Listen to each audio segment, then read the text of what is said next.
Hey guys, welcome back to my channel Nikita Priya's Easy English. I am your friend Nikita Priya and I am here to help you learn English. Let's learn English through Kannada. Friends, ಇವತ್ತಿನ ವಿಡಿಯೋದಲ್ಲಿ ನಾವು a, an, the ಇದಕ್ಕೆ article ಅಂತ ಹೇಳ್ತೀವಿ. So ಇದ್ರ ಬಗ್ಗೆ ತುಂಬ ಬ್ರೀಫಾಗಿ ತುಂಬ ಈಸಿಯಾಗಿ ಬಿಗಿನರ್ಸಿಗೆ ಹೆಲ್ಪ್ ಆಗೋ ರೀತಿಯಲ್ಲಿ ಇವತ್ತು ಎಕ್ಸ್ಪ್ಲೇನ್ ಮಾಡ್ತೀನಿ. ಇದು ಒಂದು ಸಿಂಪಲ್ ಆಗಿರುವಂತಹ ಶಾರ್ಟ್ ಆಗಿರುವಂಥ ಎಕ್ಸ್ಪ್ಲೇನ್ ಮಾಡೋದಕ್ಕೆ ಅಂದರೆ ಎಲ್ಲೆಲ್ಲಿ ನಾವು ಯೂಸ್ ಮಾಡ್ತೀವಿ ಅನ್ನೋದಕ್ಕೆ ನಾನೊಂದು ವಿಡಿಯೋ ಮಾಡ್ತಾ ಇದ್ದೀನಿ. ನಿಮಗೆ ಡೀಟೇಲಾಗಿ ವಿಡಿಯೋ ಬೇಕು ಅಂದರೆ ನಾನು ಅದರ ಡೀಟೇಲ್ ಆರ್ಟಿಕಲ್ ಅಂತ ನಾನು ಡೀಟೇಲ್ ವಿಡಿಯೋ ಮಾಡಿದ್ದೀನಿ, ಸ್ವಲ್ಪ ಲೆಂತಿ ವಿಡಿಯೋ. ಅದನ್ನು ಪ್ಲೀಸ್ ನೋಡಿ. ಎವ್ರಿಥಿಂಗ್ ಎಲ್ಲ ರೂಲ್ಸ್ ಡೀಟೇಲ್ ಆಗಿದೆ ವಿತ್ ಎಕ್ಸಾಂಪಲ್ಸ್ ಎಲ್ಲವೂ. ಅದನ್ನು ಪ್ಲೀಸ್ ನೋಡಿ, ತುಂಬ ಚೆನ್ನಾಗಿ ಅರ್ಥ ಆಗುತ್ತೆ ನಿಮಗೆ. ಆ್ಯಂಡ್ ಯಾರಿಗೆಲ್ಲ ಈಗ ಇಮಿಡಿಯೇಟ್ಲಿ ನಾನು ಎಕ್ಸಾಮ್ಗೆ ಹೋಗ್ತಾ ಇದ್ದೀನಿ, ನನಗೆ ಆರ್ಟಿಕಲ್ಸ್ ಬಗ್ಗೆ ಗೊತ್ತಿಲ್ಲ, ಎಲ್ಲಿ ಹೇಗೆ ಯೂಸ್ ಮಾಡಬೇಕು ಅಂತ ಗೊತ್ತಿಲ್ಲ ಅನ್ನೋರು ಈ ವಿಡಿಯೋ ನೀವು ನೋಡ್ಬೋದು. ಆ್ಯಂಡ್ ನಿಮಗಿದು ತುಂಬ ಹೆಲ್ಪ್ಫುಲ್ ಆಗುತ್ತೆ. ಬಿಗಿನರ್ಸ್ಗಂತೂ ತುಂಬ ಹೆಲ್ಪ್ಫುಲ್ ಆಗುತ್ತೆ. So a, an, the. So ಇದನ್ನು ಆರ್ಟಿಕಲ್ ಅಂತ ಹೇಳ್ತೀವಿ. ಇವತ್ತಿನ ವಿಡಿಯೋದಲ್ಲಿ ಎಲ್ಲೆಲ್ಲಿ ಅದನ್ನು ಯೂಸ್ ಮಾಡೋದು, ಹೇಗೆ ಯೂಸ್ ಮಾಡೋದು ಅಂತ ಕೂಡ ಹೇಳ್ತೀನಿ. ಇದನ್ನು ವಿತ್ ಎಕ್ಸಾಂಪಲ್ ಕೂಡ ಹೇಳ್ತೀನಿ. ಆ್ಯಂಡ್ ಲಾಸ್ಟಿಗೆ ನಿಮಗೆ ವರ್ಕ್ ಕೂಡ ಇರುತ್ತೆ. ನೀವು ಅದರ ಆನ್ಸರ್ನ ವಿತ್ ಸೆಂಟೆನ್ಸ್ ನನಗೆ ಕಾಮೆಂಟ್ ಮಾಡಿ, ಕಾಮೆಂಟ್ನಲ್ಲಿ ನನಗೆ ತಿಳಿಸಿ. ಓಕೆ, ನಿಮ್ಮ ಅಂಡರ್ಸ್ಟ್ಯಾಂಡಿಂಗ್ ಎಷ್ಟು ಮಟ್ಟಿಗೆ ಆಗಿದೆ ಅಂತ ತಿಳ್ಕೊಳ್ಳೋದಕ್ಕೋಸ್ಕರ. ಸೊ ಆ, ಆ್ಯನ್, ದ ತುಂಬ ಜನಕ್ಕೆ ಕನ್ಫ್ಯೂಸ್ ಇದೆ. ನಾವು ಆ್ಯನ್ ಎಲ್ಲಿ ಹಾಕಬೇಕು, ಆ ಎಲ್ಲಿ ಯೂಸ್ ಮಾಡಬೇಕು, ದ ಯೂಸ್ ಮಾಡಬೇಕು, ದನ ದೀನ ನಾವು ಮಾತಾಡುವಾಗ ಹೇಗೆ ಯೂಸ್ ಮಾಡಬೇಕು. ಸೊ ಇದೆಲ್ಲ ಕನ್ಫ್ಯೂಷನ್ ಇರುತ್ತೆ. ಸೊ ಇದೆಲ್ಲ ಕನ್ಫ್ಯೂಷನ್ ಈ ಚಿಕ್ಕ ವಿಡಿಯೋದಲ್ಲಿ ನಾನು ನಿಮಗೆ ಕ್ಲಿಯರ್ ಮಾಡ್ತೀನಿ. ಆ್ಯಂಡ್ ಪ್ಲೀಸ್ ಇದನ್ನು ನೆಗ್ಲೆಕ್ಟ್ ಮಾಡಿಬಿಡಿ. ಯಾಕಂದರೆ ಇಂಗ್ಲೀಷ್ ಗ್ರಾಮರ್ನಲ್ಲಿ ಸ್ಪೋಕನ್ ಇಂಗ್ಲೀಷೇ ತೊಗೊಳ್ಳಿ, ಅಥವಾ ನೀವು ಎಕ್ಸಾಮಲ್ಲಿ ಬರೆಯೋದಕ್ಕೆ ತೊಗೊಳ್ಳಿ, ರೈಟಿಂಗ್ ಇಂಗ್ಲೀಷೇ ತೊಗೊಳ್ಳಿ, ಅಥವಾ ಯಾವುದೇ ಕಾಂಪಿಟೇಟಿವ್ ಇಂಗ್ಲೀಷೇ ತೊಗೊಳ್ಳಿ, ನೀವು ಕಾಂಪಿಟೇಟಿವ್ ಎಕ್ಸಾಮ್ಸಲ್ಲಿ ಇದು ತುಂಬ ಇಂಪಾರ್ಟೆಂಟ್ ರೂಲ್ ಆಗಿರುತ್ತೆ. ಸೊ ಒಂದು ಬ್ರೀಫ್ ಆಗಿರುವಂಥ ವಿಡಿಯೋ ಮಾಡ್ತಾ ಇದ್ದೀನಿ, ಪ್ಲೀಸ್ ಕಂಪ್ಲೀಟ್ಲಿ ನೋಡಿ. ಈಗ ಮೊದಲು ಆ, ಆ್ಯನ್ ಈ ಎರಡರ ಬಗ್ಗೆ ನೋಡ್ತಾ ಹೋಗೋಣ. ಫಸ್ಟ್ ಆಫ್ ಆಲ್ ಆ ಎಲ್ಲಿ ಯೂಸ್ ಮಾಡಬೇಕು, ಆ್ಯನ್ ಎಲ್ಲಿ ಯೂಸ್ ಮಾಡಬೇಕು, ನೀವು ಇದನ್ನು ತಿಳ್ಕೊಳ್ಳೋದಕ್ಕೆ ನೀವು ಸೌಂಡ್ಸ್ನ ತಿಳ್ಕೊಬೇಕಾಗುತ್ತೆ. ಈಗ ಇಂಗ್ಲೀಷ್ ಆಲ್ಫಾಬೆಟ್ಸ್ನಲ್ಲಿ 26 ಆಲ್ಫಾಬೆಟ್ಸ್ ಇದ್ದಾವೆ, ಎ ಆ್ಯಂಡ್ ಝಿವರೆಗೂ. ಕರೆಕ್ಟ್ ಅಲ್ವಾ? ಎ ಟು ಝೆಡ್ ಅಂತ ಹೇಳ್ತೀವಿ, ಬಟ್ ಈಗ ನಾವು ಝೆಡ್ನ ಝಿ ಅಂತ ಕರಿತೀವಿ. ಓಕೆ, ಎ ಟು ಝಿವರೆಗೂ 26 ಆಲ್ಫಾಬೆಟ್ಸ್. 26 ಆಲ್ಫಾಬೆಟ್ಸ್ನಲ್ಲಿ 5 ಆಲ್ಫಾಬೆಟ್ಸ್ ಇರುತ್ತೆ, ಅದಕ್ಕೆ ವಾವೆಲ್ಸ್ ಅಂತ ಹೇಳ್ತೀವಿ. ಇನ್ನು ಉಳಿದಿದ್ದು 21 ಇದೆಯಲ್ಲ, ಈ 21ಗೆ ಕಾನ್ಸೊನೆಂಟ್ ಅಂತ ಹೇಳ್ತೀವಿ. ಪ್ರತಿಯೊಂದು ಲೆಟರ್ಸ್ಗೂ ಒಂದೊಂದು ಸೌಂಡ್ ಅಂತ ಇರುತ್ತೆ. ಫಾರ್ ಎಕ್ಸಾಂಪಲ್ ಎ ತಗೊಳ್ಳಿ, ಎಗೆ ಆ ಅಂತ ಹೇಳ್ತೀವಿ. ಬಿ ತಗೊಳ್ಳಿ, ಬ. ಸಿಗೆ ಕ ಅಂತ ಹೇಳ್ತೀವಿ. ಕೆಲವು ಸಲ ನಾವು ಸಿಗೆ ಸಿ ಅಂತ ಪ್ರೊನೌನ್ಸ್ ಮಾಡ್ತೀವಿ, ಅದು ನೆಕ್ಸ್ಟ್ ವಿಡಿಯೋದಲ್ಲಿ ನಾನು ನಿಮ್ಮ ಜೊತೆ ಶೇರ್ ಮಾಡ್ತೀನಿ. ಬಟ್ ಇದು ಜಸ್ಟ್ ಮೇನ್ ನಾನು ಸೌಂಡ್ಸ್ ಹೇಳ್ತಾ ಇದ್ದೀನಿ. ಡಿಗೆ ಡ ಅಂತ ಯೂಸ್ ಮಾಡ್ತೀವಿ. ಇಗೆ ಎ, ಎಫ್ಗೆ ಫ್, ಹೆಚ್ಗೆ ಹ, ಐಗೆ ಇ. ಈ ಥರ ಡಿಫ್ರೆಂಟ್ ಆಗಿರುವಂಥ ಸೌಂಡ್ಸ್ ಇರುತ್ತೆ. ಈಗ ನಮಗೆ main consonants and vowel sound ಬೇಕು. ಸೊ ವಾವಲಲ್ಲಿ ಎಷ್ಟು ಬರುತ್ತೆ ಅಂದರೆ 5 ವಾವಲ್ಸ್ ಬರುತ್ತೆ ಅಂತ ಹೇಳಿದ್ದೆ. ಅದು A, E, I, O, U. So A, E, I, O, U ಇಷ್ಟು ವಾವಲ್ ಸೌಂಡ್ ತುಂಬ ಇಂಪಾರ್ಟೆಂಟ್ ಫ್ರೆಂಡ್ಸ್. ಗಮನ ಕೊಟ್ಟು ಕೇಳಿ, ತುಂಬ ಈಸಿ. ಜಸ್ಟ್ ಇಷ್ಟೇ ನೆನ್ಪಿಟ್ಕೊಳ್ಳಿ, ಬೇಸಿಕ್ ಇಷ್ಟೇ ನೆನ್ಪಿಟ್ಕೊಳ್ಳಿ. 5 ಬರುತ್ತೆ 26 ಲೆಟರ್ಸ್ನಲ್ಲಿ. 5 ಅಂದರೆ A, E, I, O, U. ಅದ್ರ ಸೌಂಡ್ಸ್ ಎಗೆ ಆ ಅಂತ ಹೇಳ್ತೀವಿ, ಇಗೆ ಎ ಅಂತ ಹೇಳ್ತೀವಿ, ಐಗೆ ಇ, ಎ, ಇ, ಐ, ಓ, ಓಗೆ ಅ, ಯುಗೆ ಅ, ಆ, ಎ, ಇ, ಒ, ಅ. ಈ ಸೌಂಡ್ಸ್. ಸೊ ಈ ಸೌಂಡ್ಸ್ಗೆ ವಾವಲ್ ಸೌಂಡ್ಸ್ ಅಂತ ಹೇಳ್ತೀವಿ. ಆ್ಯಂಡ್ ವಾವೆಲ್ ಲೆಟರ್ಸ್ ಅಂದರೆ A, E, I, O, U. ಇನ್ನು ಉಳಿದಿದ್ದೆಲ್ಲ consonant letters, consonant sounds. Okay, ಇಷ್ಟೇ ಬೇಸಿಕ್. ಇದನ್ನಿಷ್ಟು ತಿಳ್ಕೊಳ್ಳಿ. ಈಗ ಆ ಆ್ಯಂಡ್ ಆ್ಯನ್ಗೆ ಬರೋಣ. ಅ ಆ್ಯಂಡ್ ಆ್ಯನ್ ಇದು ಆರ್ಟಿಕಲ್ಸ್. ಆ ಆ್ಯಂಡ್ ಆ್ಯನ್ ಯಾವಾಗ ಯೂಸ್ ಮಾಡ್ತೀವಿ ಅಂದರೆ, ನೀವು ಅಕಸ್ಮಾತ್ ಅ ಆ್ಯಂಡ್ ಆ್ಯನ್ ಯೂಸ್ ಮಾಡಬೇಕು ಅಂತ ಅಂದಾಗ ಅದ್ರ ಮುಂದಿನ ವರ್ಡ್ನ ನೋಡಿ. ಅದರ ಮುಂದಿನ ವರ್ಡ್ ನಿಮಗೆ ಕಾನ್ಸೋನೆಂಟಿಂದ ಸ್ಟಾರ್ಟ್ ಆಗ್ತಿದ್ರೆ, ಕಾನ್ಸೋನೆಂಟ್ ಸೌಂಡ್ ಅಥವಾ ಕಾನ್ಸೋನೆಂಟ್ ಲೆಟರಿಂದ ಸ್ಟಾರ್ಟ್ ಆಗ್ತಿದ್ರೆ ನೀವು ಅ ಅನ್ನೋದನ್ನು ಯೂಸ್ ಮಾಡಬೇಕಾಗುತ್ತೆ. ಅಕಸ್ಮಾತ್ ನೀವಲ್ಲಿ ಅ ಅಥವಾ ಆ್ಯನ್ ಯೂಸ್ ಮಾಡಬೇಕು ಅಂದರೆ ಅದರ ಮುಂದಿನ ವರ್ಡ್ ವಾವೆಲಿಂದ ಸ್ಟಾರ್ಟ್ ಆಗ್ತಿದ್ರೆ ಅಥವಾ ವಾವೆಲ್ ಸೌಂಡಿಂದ ಸ್ಟಾರ್ಟ್ ಆಗ್ತಿದ್ರೆ ನೀವಲ್ಲಿ ಆ್ಯನ್ ಅಂತ ಯೂಸ್ ಮಾಡಬೇಕಾಗುತ್ತೆ. ಜಸ್ಟ್ ಹೇಳ್ತಾ ಇದ್ದೀನಿ. ಈಗ ವಿತ್ ಎಕ್ಸಾಂಪಲ್ ನಾನು ನಿಮಗೆ ತೋರಿಸ್ತಾ ಹೋಗ್ತೀನಿ. ಓಕೆ, ಸೊ ಬನ್ನಿ ವಿತ್ ಎಕ್ಸಾಂಪಲ್ ಹೇಳ್ತೀನಿ. ಈಗ ಫಾರ್ ಎಕ್ಸಾಂಪಲ್ ಆ್ಯಪಲ್ ಅನ್ನೋ ವರ್ಡ್ ತಗೋಣ. Okay, apple. ಈ ಆ್ಯಪಲ್ ಅನ್ನೋದು ಸ್ಟಾರ್ಟಿಂಗ್ ಏನಿದೆ ಅದು ವಾವಲ್ ಸೌಂಡ್ ಇದೆ ಆ್ಯಂಡ್ ವಾವಲ್ ಲೆಟರ್ ಕೂಡ AEIOU ಅಂತ ಹೇಳಿದ್ನಲ್ಲ. ಸೊ ಅದರಲ್ಲಿ ಅನ್ನೋದು ವಾವಲ್ ಸೌಂಡ್ ಕೂಡ ಆಗುತ್ತೆ, ವಾವಲ್ ಲೆಟರ್ ಕೂಡ ಆಗುತ್ತೆ. ಸೊ ಅಲ್ಲೇನು ಬರುತ್ತೆ, ನಾವು ಆ್ಯನ್ ಅನ್ನೋದನ್ನು ಯೂಸ್ ಮಾಡ್ತೀವಿ. ಓಕೆ, ಆ್ಯನ್ ಆ್ಯಪಲ್, ಒಂದು ಆ್ಯಪಲ್, ಆ್ಯನ್ ಆ್ಯಪಲ್. ಈಗ ನೆಕ್ಸ್ಟ್ ಇನ್ನೊಂದು ಬೇರೆದೇ ತಗೋಣ. ಈಗ ಬೇರ್ ಅಂತ ಯೂಸ್ ಮಾಡೋಣ. ಈಗ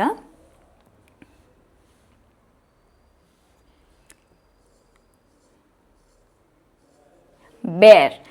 ಬೇರ್ ಅನ್ನೋದು ಸ್ಟಾರ್ಟಿಂಗ್ ಲೆಟರ್ ಯಾವುದಿದೆ, ಬಿ ಅಂದರೆ ಬ ಅಂದರೆ ಕಾನ್ಸೋನೆಂಟ್ ಸೌಂಡ್. ಇಲ್ಲಿ ಮೇನ್ ಸೌಂಡ್ ಬರುತ್ತೆ ಫ್ರೆಂಡ್ಸ್. ಓಕೆ, ಮೇನ್ ಸೌಂಡ್ ಮೇಲೆ ನೀವು ಕಾನ್ಸಂಟ್ರೇಟ್ ಮಾಡಬೇಕಾಗುತ್ತೆ. ಬೇರ್ ಅನ್ನೋ ಸೌಂಡ್ ಅಂದರೆ ಬ ಅನ್ನೋ ಸೌಂಡ್ ಬರುತ್ತೆ. ಸೊ ಅಲ್ಲಿ ನಾವು ಏನು ಯೂಸ್ ಮಾಡ್ತೀವಿ, ಅಂದರೆ ಅ ಬೇರ್. ಸೊ ಆರ್ಟಿಕಲ್ ಅಂತ ಯೂಸ್ ಮಾಡ್ತೀವಿ. ಕಾನ್ಸೋನೆಂಟ್ ಸೌಂಡ್ ಅಥವಾ ಕಾನ್ಸೋನೆಂಟ್ ಲೆಟರ್ ಬಂದಾಗ, ವಾವಲ್ ಸೌಂಡ್ ಅಥವಾ ವಾವಲ್ ಲೆಟರ್ ಬಂದಾಗ ನಾವು ಆ್ಯನ್ ಅಂತ ಯೂಸ್ ಮಾಡ್ತೀವಿ. ಅದರ ಮೇನ್ ನಾವಿಲ್ಲಿ ಕಾನ್ಸಂಟ್ರೇಷನ್ ಸೌಂಡ್ ಮೇಲೆ ಮಾಡಬೇಕಾಗುತ್ತೆ. ಇದೇನೋ ಕ್ಲಿಯರ್ ಆಯಿತು. ಓಕೆ, ವಾವಲ್ ಬಂತು, ನಾವು ಆ್ಯನ್ ಯೂಸ್ ಮಾಡಿದ್ವಿ. ಬ ಅಂದರೆ ಬೇರಿಗೆ ಕಾನ್ಸನೆಂಟ್ ಬಂತು, ನಾವು ಅಂತ ಯೂಸ್ ಮಾಡಿದ್ವಿ. ಆದರೆ ಅಕಸ್ಮಾತ್ ಯೂನಿಫಾರ್ಮ್ ಬಂತು ಅಂತ ಅಂದ್ಕೊಳ್ಳಿ.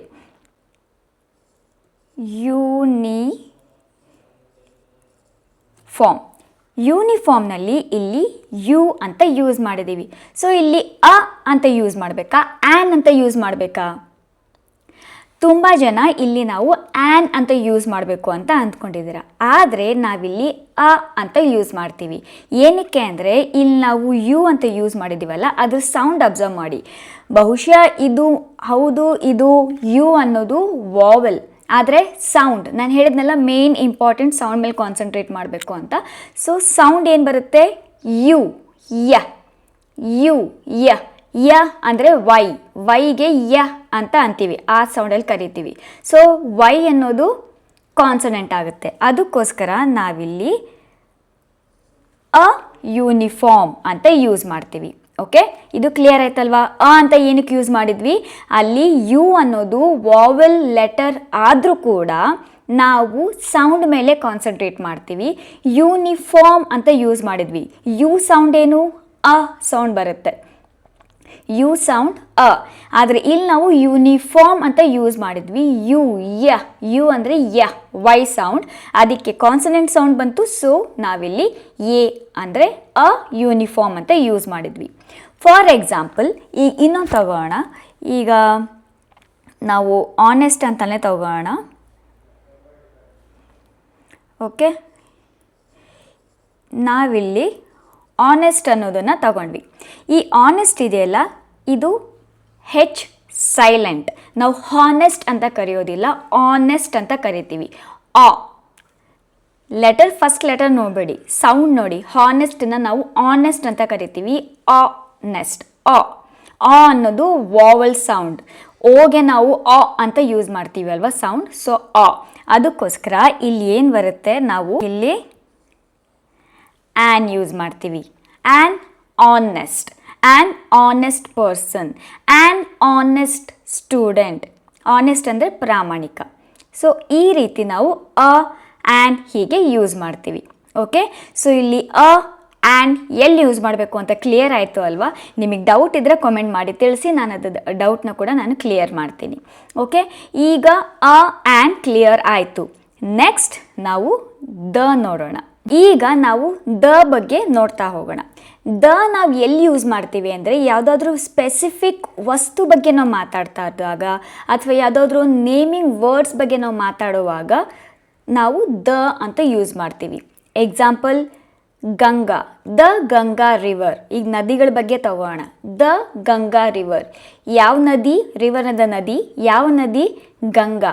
ಸೊ ಗಂಗಾ ಅನ್ನೋದು ಒಂದು ಸ್ಪೆಸಿಫಿಕ್ ಒಂದು ನದಿ ಬಗ್ಗೆ ನಾವು ಮಾತಾಡ್ತಾ ಇದ್ದೀವಿ, ಅದಕ್ಕೆ ಗಂಗಾ ರಿವರ್. ಯಮುನಾ ರಿವರ್. ಅಕಸ್ಮಾತ್ ಜಸ್ಟ್ ನಾವು ಒಂದು ರಿವರ್, ಒಂದು ನದಿ ಅಂತ ಮಾತಾಡ್ತಾ ಇದ್ದರೆ ನಾವಲ್ಲಿ ಅ ರಿವರ್ ಅಂತ ಯೂಸ್ ಮಾಡ್ಬೋದಿತ್ತು. ಆದರೆ ನೀವು ಸ್ಪೆಸಿಫಿಕ್ಕಾಗಿ ಒಂದು ವಸ್ತು ಬಗ್ಗೆ ಅದರ ಒಂದು ಪಾಯಿಂಟ್ ಮಾಡಿ ಒಂದು ಹೇಳ್ತಾ ಇದ್ದೀರಾ ಅಂದರೆ ಅಲ್ಲಿ ನಾವು ದ ಅಂತ ಯೂಸ್ ಮಾಡ್ತೀವಿ. ಅಲ್ಲಿ ಸ್ಪೆಸಿಫಿಕ್ ಇಲ್ಲ ಅಂದರೆ ನಾವು ಅ ಅಥವಾ ಆ್ಯನ್ ಅಂತ ಯೂಸ್ ಮಾಡ್ತೀವಿ. ಆ್ಯನ್ ಯಾವಾಗ ಯೂಸ್ ಮಾಡಬೇಕು ಅಂತ ನಾನು ಆಗಲೇ ನಿಮಗೆ ಹೇಳಿದ್ದೀನಿ. ಆ ಕಂಡೀಷನಲ್ಲಿ ಆ ರೂಲ್ಸ್ ಇದ್ದಾಗ ನಾವು ಆ್ಯಂಡ್ ಆ್ಯನ್ ಯೂಸ್ ಮಾಡ್ತೀವಿ. ಸ್ಪೆಸಿಫಿಕ್ ಅಥವಾ ನೇಮಿಂಗ್ ವರ್ಡ್ಸ್ ಇದ್ದಾಗ, ಸ್ಪೆಸಿಫಿಕ್ಕಾಗಿ ಒಂದು ವಸ್ತು ಬಗ್ಗೆ ನಾವು ಹೇಳ್ತಾ ಇದ್ದಾಗ ನಾವು ದ ಅಂತ ಯೂಸ್ ಮಾಡ್ತೀವಿ. ಈಗ ಸ್ವಲ್ಪ ಎಕ್ಸಾಂಪಲ್ಸ್ ಮೂಲಕ ನಾನು ನಿಮಗೆ ನೀಟಾಗಿ ಅರ್ಥ ಮಾಡಿಸ್ತೀನಿ. ಈಗ ನಾವು ದ ಬಗ್ಗೆ ನೋಡ್ತಾ ಹೋಗೋಣ. ಸೊ ನಾನಿಲ್ಲಿ ಆ್ಯನ್ ಅಂಬ್ರೆಲ್ಲಾ ಅಂತ ಬರೆದಿದ್ದೀನಿ ಆ್ಯಂಡ್ ದ ಅಂಬ್ರೆಲ್ಲಾ ಅಂತ ಬರೆದಿದ್ದೀನಿ. ಯಾಕೆ ಆ್ಯನ್ ಅಂಬ್ರೆಲ್ಲಾ ಅಂತ ಏನಕ್ಕೆ ಯೂಸ್ ಮಾಡಿದ್ದೀನಿ, ದ ಅಂತ ಏನಕ್ಕೆ ಯೂಸ್ ಮಾಡಿದ್ದೀನಿ ಅಂತ ನಾನು ಡೀಟೇಲಾಗಿ ಹೇಳ್ತಾ ಹೋಗ್ತೀನಿ. ಆದರೆ ಫಸ್ಟ್ ಆಫ್ ಆಲ್ ಇಲ್ಲಿ ನಾವು ದ ಅಂತ ಬರೆದಿದ್ದೀನಲ್ಲ, ಸೊ ಅದನ್ನು ನಾವು ದಿ ಅಂತ ಕರಿತೀವಿ, ದ ಅಂತ ಕರೆಯೋದಿಲ್ಲ. ಏನಕ್ಕೆ ಅಂದರೆ ದ ಪಕ್ಕದಲ್ಲಿ ಬರುವಂತಹ ಫಸ್ಟ್ ವರ್ಡ್ ಇರುತ್ತಲ್ಲ, ಫಸ್ಟ್ ವರ್ಡ್ನ ಫಸ್ಟ್ ಲೆಟರ್ ವಾವೆಲ್ ಸೌಂಡಿಂದ ಸ್ಟಾರ್ಟ್ ಆಗ್ತಿದ್ರೆ ನಾವು ದನ ದಿ ಅಂತ ಕರಿತೀವಿ, ದಿ ಅಂಬ್ರೆಲ್ಲಾ ಅಂತ. ಓಕೆ, ಅರ್ಥ ಆಯ್ತಲ್ವಾ? ಈಗ ದಿ, ಕೆಲವರು ದಿ ಅಂತ ಕರೀತಾರೆ, ಕೆಲವರು ದ, ಕೆಲವು ಸಲ ಕೆಲವ್ರು ಏನು ಮಾಡ್ತಾರೆ, ಜಸ್ಟ್ ಯಾರೋ ಏನೋ ಹೇಳಿದ್ರು ದಿ ಅಂತ, ಎಲ್ಲ ದ ದಿ ಎಲ್ಲ ಮಿಕ್ಸ್ ಮಾಡಿ ದಿ ದಿ ಅಂತ ಕಲ್ತ್ಕೋತಾ ದಿ ದಿ ದಿ ಅಂತ ಹೇಳ್ಕೊತಾ ಹೋಗ್ಬಿಡ್ತಾರೆ. ದ ಎಲ್ಲಿ ಯೂಸ್ ಮಾಡಬೇಕು, ದಿ ಎಲ್ಲಿ ಯೂಸ್ ಮಾಡಬೇಕು ಅಂತ ಅಷ್ಟೊಂದು ಗೊತ್ತಿರೋದಿಲ್ಲ, ಕನ್ಫ್ಯೂಸ್ ಆಗುತ್ತೆ. ಸೊ ದಿ ಅನ್ನೋದು ಯಾವಾಗ ಯೂಸ್ ಮಾಡಬೇಕು ಅಂದರೆ ಎಲ್ಲೆಲ್ಲಿ ಅಂದರೆ ದ ನೆಕ್ಸ್ಟ್ ವರ್ಡ್ ವಾವೆಲ್ ಸೌಂಡಿಂದ ಸ್ಟಾರ್ಟ್ ಆಗ್ತಿದ್ರೆ, ಫಸ್ಟ್ ಲೆಟರ್ ವಾವೆಲ್ ಸೌಂಡಿಂದ ಸ್ಟಾರ್ಟ್ ಆಗ್ತಿದ್ರೆ ನಾವು ದ ಇರುತ್ತಲ್ಲ ಅದನ್ನು ನಾವು ದಿ ಅಂತ ಕರಿತೀವಿ. ಸೊ ಅದೇ ರೀತಿ ಇಲ್ಲಿ ಬಂದಿದೆಯಲ್ಲ, ಇಲ್ಲಿ ದ ಅಂಬ್ರೆಲ್ಲಾ ಅಂತ ಇದೆಯಲ್ಲ, ಸೊ ನಾವು ಇದನ್ನು ದಿ ಅಂಬ್ರೆಲ್ಲಾ ಅಂತ ಕರಿತೀವಿ. ಬಿಕಾಸ್ ಇಲ್ಲಿರೋದು ಅಂಬ್ರೆಲ್ಲಾ ಫಸ್ಟ್ ಲೆಟರ್ ಇಲ್ಲಿ ವಾವೆಲ್ ಸೌಂಡಿಂದ ಸ್ಟಾರ್ಟ್ ಆಗುತ್ತೆ. ಯು ಇದೆ, ಅದು vowel letter and vowel sound okay, ಅದರಿಂದ ಸ್ಟಾರ್ಟ್ ಆಗುತ್ತೆ. ಸೊ ದಿ ಅಂತ ಯೂಸ್ ಮಾಡೋಣ. ಈಗ ನಾವಿಲ್ಲಿ ಆ್ಯನ್ ಅಂಬ್ರೆಲ್ಲಾ ಅಂತ ಏನಕ್ಕೆ ಯೂಸ್ ಮಾಡಿದ್ದೀವಿ ಆ್ಯಂಡ್ ದ ಅಂಬ್ರೆಲ್ಲಾ ಅಂತ ಏನಕ್ಕೆ ಯೂಸ್ ಮಾಡಿದ್ದೀನಿ ಅಂತ ಹೇಳ್ತೀನಿ. ಓಕೆ, ಇಲ್ಲಿ ಫಸ್ಟ್ ಆ್ಯನ್ ಅಂಬ್ರೆಲ್ಲಾ ಏನಕ್ಕೆ ಯೂಸ್ ಮಾಡಿದ್ದೀನಿ ಅಂತ ಕ್ಲಿಯರ್ ಮಾಡ್ತೀನಿ. ಇಲ್ಲಿ ನಾನು ಆ್ಯನ್ ಅಂಬ್ರೆಲ್ಲಾ ಅಂತ ಯೂಸ್ ಮಾಡಿದ್ದೀನಿ. ಏನಕ್ಕೆ ಅಂದರೆ ಈಗ ಸಪೋಸ್ ಮಳೆ ಬರ್ತಾ ಇದೆ, ಮಳೆಯಲ್ಲಿ ನಾವು ಅಂಬ್ರೆಲ್ಲಾ ಯೂಸ್ ಮಾಡ್ತೀವಿ ಅಂತ ಅಂದ್ಕೊಳ್ಳಿ. Okay, we use an umbrella while it's raining. ಮಳೆ ಬರ್ತಿರುವಾಗ ನಾವು ಒಂದು ಅಂಬ್ರೆಲ್ಲಾವನ್ನು ಯೂಸ್ ಮಾಡ್ತೀವಿ, ಅದಕ್ಕೋಸ್ಕರ ಇಲ್ಲಿ ನಾನು ಆ್ಯನ್ ಅಂಬ್ರೆಲ್ಲಾ ಅಂತ ಹೇಳಿದೆ. Next, the girl was standing under an umbrella. ಒಂದು ಹುಡುಗಿ ಅಂಬ್ರೆಲ್ಲಾ ಕೆಳಗಡೆ ಅವಳು ನಿಂತಿದ್ಲು, ಆವಾಗಲೂ ಕೂಡ ನಾವು ಆ್ಯನ್ ಅಂತ ಯೂಸ್ ಮಾಡಿದ್ವಿ. ಈಗ ಇದೇ ಆ್ಯನ್ ಅಂಬ್ರೆಲ್ಲಾ ಏನಕ್ಕೆ ದ ಅಂಬ್ರೆಲ್ಲಾ ಆಗುತ್ತೆ ಅಂತಲೂ ಹೇಳ್ತೀನಿ. ಈಗ ನಾವು ಆ ಸ್ಪೆಸಿಫಿಕ್ ಅಂಬ್ರೆಲ್ಲಾ ಬಗ್ಗೆ ಮಾತಾಡೋಣ. ಯಾವ ಸ್ಪೆಸಿಫಿಕ್ ಅಂಬ್ರೆಲ್ಲಾ? ಆ ಹುಡುಗಿ ಅಂಬ್ರೆಲ್ಲಾ ಕೆಳಗೆ ನಿಂತಿದ್ಲು ಅಲ್ವಾ, ಆ ಸ್ಪೆಸಿಫಿಕ್ ಅಂಬ್ರೆಲ್ಲಾ ಬಗ್ಗೆ ಮಾತಾಡೋಣ. ಸ್ಪೆಸಿಫಿಕ್ ಒಂದು ಅಂಬ್ರೆಲ್ಲಾ ಬಗ್ಗೆ ಪಾಯಿಂಟ್ ಮಾಡಿ ಹೇಳ್ತಾ ಇದ್ದೀವಿ ಅಂದರೆ ನಾವಿಲ್ಲಿ ಏನು ಯೂಸ್ ಮಾಡ್ತೀವಿ, the umbrella. The girl was under an umbrella and the umbrella was with red stripes. And the umbrella was with red stripes. ಆ ಹುಡುಗಿ ಆ್ಯನ್ ಅಂಬ್ರೆಲ್ಲಾ ಅಂದರೆ ಒಂದು ಅಂಬ್ರೆಲ್ಲಾ ಕೆಳಗಡೆ ನಿಂತಿದ್ಲು, ಅಲ್ಲಿ ವಾವೆಲ್ ಸೌಂಡ್ ಇತ್ತು, ಅದಕ್ಕೋಸ್ಕರ ಆ್ಯನ್ ಅಂತ ಯೂಸ್ ಮಾಡಿದ್ವಿ.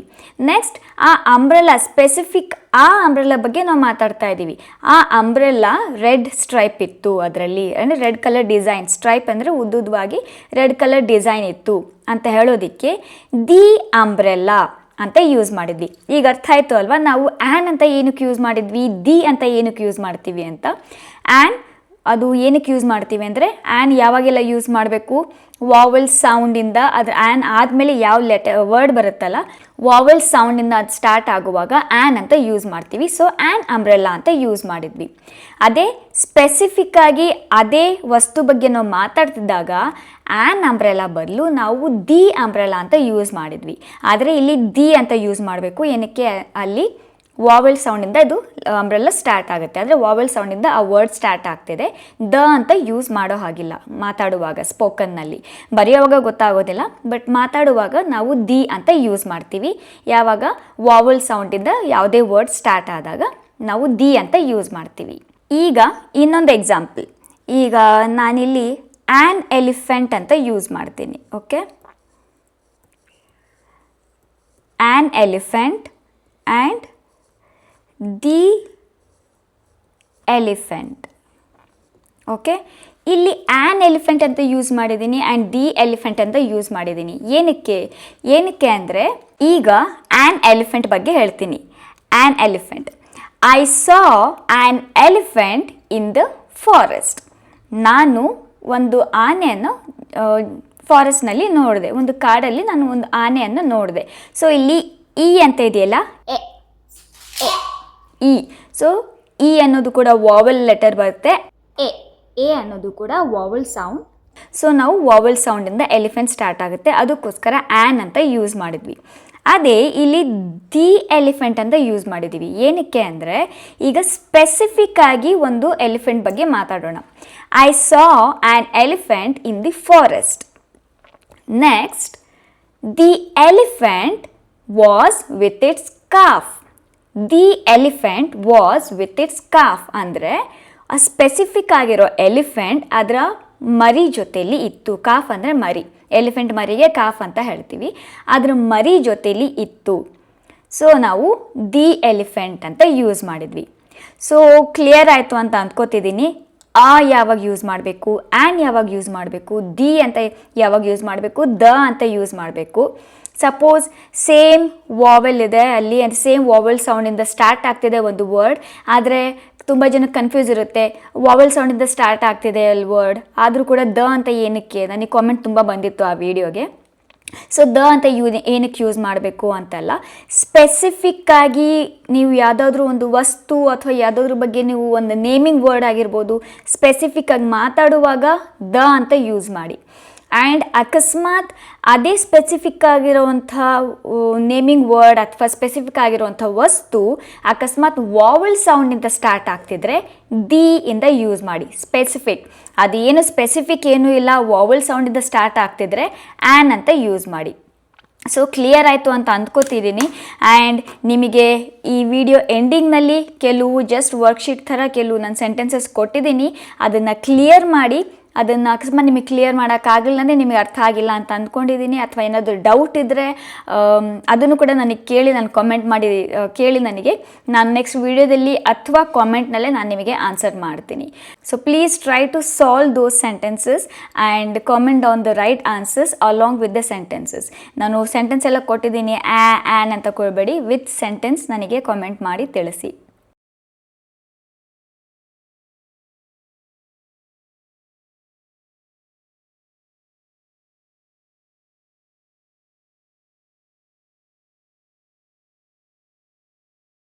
ಸೊ ಫ್ರೆಂಡ್ಸ್, ಇಷ್ಟ ಆಗಿತ್ತು ಇವತ್ತಿನ ವಿಡಿಯೋ. ಐ ಹೋಪ್ ನಿಮಗೆ ಈ ವಿಡಿಯೋ ಇಷ್ಟ ಆಗುತ್ತೆ ಅಂತ ಅಂದ್ಕೊಂಡಿದ್ದೀನಿ. ಆ್ಯಂಡ್ ನಿಮಗೆ ಈ ಆರ್ಟಿಕಲ್ ಬಗ್ಗೆ ಏನೇ ಡೌಟ್ ಇದ್ದರೂ ನಿಮಗೆ ಕ್ಲಿಯರ್ ಆಗಿದೆ ಅಂತ ಅಂದ್ಕೊಂಡಿದ್ದೀನಿ. ಇದು basic doubt, an the. So basic ಡೌಟ್ನ ನಾನು ಕ್ಲಿಯರ್ ಮಾಡಿದ್ದೀನಿ ಅಂತ ಅಂದ್ಕೊಂಡಿದ್ದೀನಿ. ಕಾಮನ್ ಡೌಟ್ ಇದು. ಸೊ ಇನ್ನೂ ನಿಮಗೆ ಅರ್ಥ ಆಗಿಲ್ಲ, ಇನ್ನೂ ನಿಮಗೆ ಕ್ಲಿಯರ್ ಆಗಿಲ್ಲ ಅಂತ ಆದರೆ ನನಗೆ ಕಾಮೆಂಟ್ ಮಾಡಿ ತಿಳಿಸಿ. ನಾನು ಯಾವಾಗಲೂ ನಿಮ್ಮ ಡೌಟ್ಸ್ನ, ನಿಮ್ಮ ಕನ್ಫ್ಯೂಷನ್ನ ಕ್ಲಿಯರ್ ಮಾಡೋಕ್ಕೆ I will always be there. Okay, so maybe anything. And next, what kind of video you want on what topic of grammar, please do comment down. And ನನಗೆ ಒಬ್ಬರು ನನಗೆ ಕಾಮೆಂಟ್ ಮಾಡಿದ್ರು ನಮಗೆ ಅಡ್ವಾನ್ಸ್ಡ್ ಇಂಗ್ಲೀಷ್ ಬೇಕು, basic English ಬೇಡ ಅಂತ. So basic English ತುಂಬ ಬಿಗಿನರ್ಸ್ಗೂ ಕೂಡ ಬೇಸಿಕ್ ಇಂಗ್ಲೀಷ್ ತುಂಬ ಇಂಪಾರ್ಟೆಂಟ್ ಆಗುತ್ತೆ. ಸೊ ನಾನು ಅವರಿಂದನೇ ಸ್ಟಾರ್ಟ್ ಮಾಡ್ತಾ ಇದ್ದೀನಿ. ಅಡ್ವಾನ್ಸ್ ಇಂಗ್ಲೀಷ್ ಕೂಡ ನಾನು ವಿಡಿಯೋ ಮಾಡ್ತೀನಿ, ಸೊ ನಿಮಗೂ ಕೂಡ ಹೆಲ್ಪ್ಫುಲ್ ಆಗಲಿ ಅಂತ. ಸೊ ಇಷ್ಟ ಆಗುತ್ತೆ ಫ್ರೆಂಡ್ಸ್ ಇವತ್ತಿನ ವಿಡಿಯೋ. ಐ ಹೋಪ್ ಇವತ್ತಿನ ವಿಡಿಯೋ ನಿಮಗೆ ಇಷ್ಟ ಆಗುತ್ತೆ ಅಂತ ಅಂದ್ಕೊಂಡಿದ್ದೀನಿ. ಇಷ್ಟ ಆಗಿದ್ರೆ ಪ್ಲೀಸ್ ಲೈಕ್ ಮಾಡೋದನ್ನು ಮರಿಬೇಡಿ. ನೀವು ಪ್ಲೀಸ್ ಜಾಸ್ತಿ ಲೈಕ್ ಮಾಡಿ. ಏನಕ್ಕೆ ಅಂದರೆ ನೋಟಿಫಿಕೇಷನ್ ಹೋಗ್ತಾ ಇಲ್ಲ ತುಂಬ ಜನಕ್ಕೆ, ನನ್ನ ಸಬ್ಸ್ಕ್ರೈಬರ್ಸ್ಗೆ. ನೀವು ಜಾಸ್ತಿ ಲೈಕ್ ಮಾಡಿದರೆ ಯೂಟ್ಯೂಬ್ ಅವರಿಗೆ ನೋಟಿಫಿಕೇಷನ್ ಕಳಿಸ್ತಾರೆ. ನೀವು ಲೈಕ್ ಕಡಿಮೆ ಮಾಡಿದರೆ ನೋಟಿಫಿಕೇಷನ್ ಹೋಗೋದಿಲ್ಲ, ಮತ್ತು ತುಂಬ ಜನಕ್ಕೆ ಅದು ಹೆಲ್ಪ್ಫುಲ್ ಆಗುವಂಥ ವಿಡಿಯೋ ಅವ್ರಿಗೆ ಹೆಲ್ಪ್ಫುಲ್ ಆಗಲ್ಲ. ಅದಕ್ಕೋಸ್ಕರ ಪ್ಲೀಸ್ ಲೈಕ್ ಜಾಸ್ತಿ ಮಾಡಿ ಆ್ಯಂಡ್ ಜಾಸ್ತಿ ಜಾಸ್ತಿ ಜಾಸ್ತಿ ಶೇರ್ ಮಾಡಿ ಅಂತ ಹೇಳಿ ಹೇಳ್ತೀನಿ.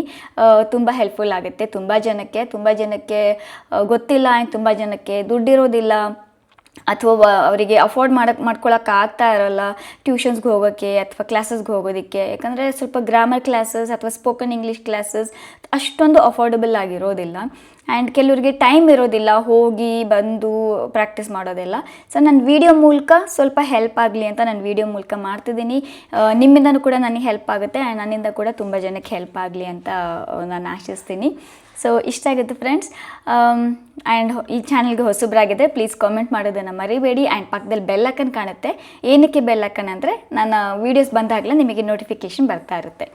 ಮತ್ತು ನೆಕ್ಸ್ಟ್ ಇದೇ ರೀತಿಯ ಹೊಸ ವೀಡಿಯೋಂದಿಗೆ ನಾನು ನಿಮಗೆ ಸಿಗ್ತೀನಿ. ಅಲ್ಲಿವರೆಗೂ learn English, practice English and speak English confidently. ಮತ್ತೆ ಸಿಗ್ತೀನಿ ಫ್ರೆಂಡ್ಸ್. ಬಾಯ್.